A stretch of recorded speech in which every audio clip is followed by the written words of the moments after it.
عارفين الزملكاويه بيكرهوا الكابتن سيد عبد الحفيظ ليه؟ ما تيجي نسمع كده. يا كابتن سيد، الكابتن اسلام الشاطر امبارح بيتكلم بيقول فانا كنت بلعب ناحيه اليمين وبيلعب ناحيه الشمال الكابتن طارق السيد، فعملت ماتش جامد قوي لدرجه ان هو راح خرج في الدقيقه 30.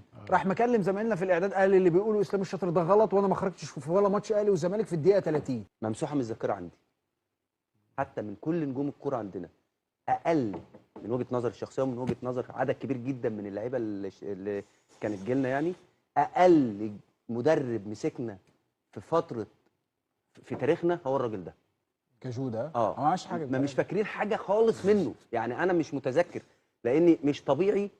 يعني في مواقف اصعب من ده بكتير، الماتش ده خلص 2-0 اعتقد، من اصعب من ده بكتير. شات جي بي تي ده ماتش الست ما خرجش اصلا. ده ماتش الست ما خرجش اصلا. ماتش الست مثلا يعني على راي كابتن سيد. اللعيبه يا فاجر